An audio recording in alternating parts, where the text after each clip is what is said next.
Farm.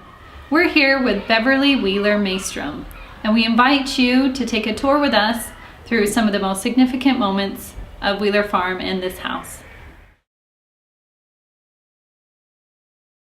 Coming into this room after so many years, usually when you come back to a place, it looks smaller, but in this case, it looks larger.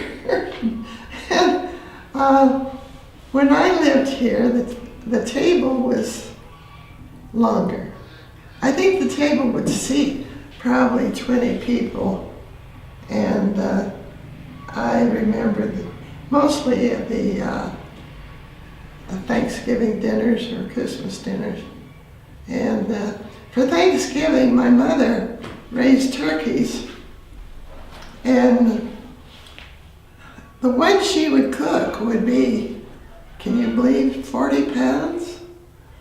But it was huge, not like that. And she would cover it with a blanket of water and flour, a dough, so that in the process of cooking, it wouldn't burn. But it was so big that she had to be careful in it as much that the oven in the stove was big enough for that turkey.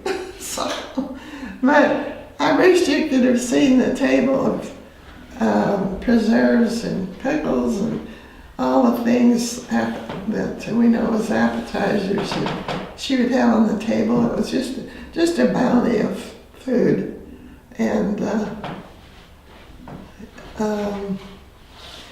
not only our family, but usually it was her brother's sister. No, she never had a sister. Her brothers, or my some relative would be with us on Thanksgiving, so there'd always be at least 15 or 16 of us. But it was a beautiful, beautiful sight to see. And then let's see, we had my wedding dinner on the table in the dining room, and of course that was fried chicken.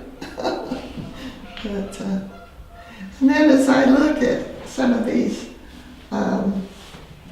containers, it was my job to keep them shining, and then it was my job too to keep all of the dishes clean and clean out the drawers.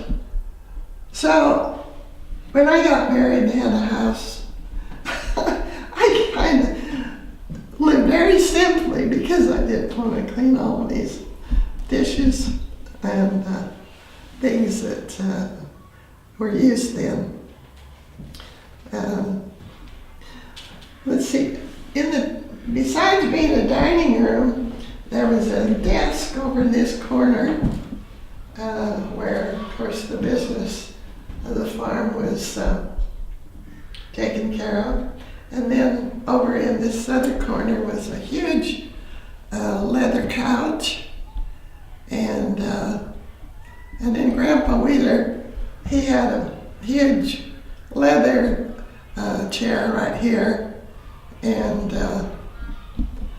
he read the paper every morning. And he had he always trained his dog to go up to the mailbox and get his paper and run back to the house with the paper to him. And at the time, I thought, well, that's just what dogs do, but I don't know if I can train one to do such a thing now or not. But, and then, let's see. The chairs, should I tell about, would you like the chairs that we had? Sure. They were, of course, they were burned when, let's see, when Richard R. Madsen bought the farm in 1942 or 3. He wanted to modernize the house, so he took all the furniture that was in here and started in the barn. And anyway, there was a fire. Do you remember it, Susan? I heard it talked about. But anyway, all the furniture was burned. But the chairs for the dining room table, they were, I can see it in my mind, but they were curved up here, and then they had the cane seats, and they were beautiful chairs.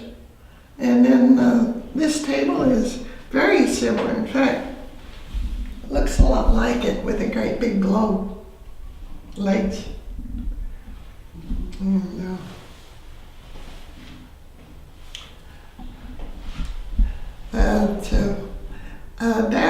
Dad, I'm just calling Grandpa Dad, but Grandpa had an Airedale dog. That was the dog that would bring his paper to him in the morning. Clear up, it'd go clear up the lane, get the paper and bring it down to him. He'd read it every morning.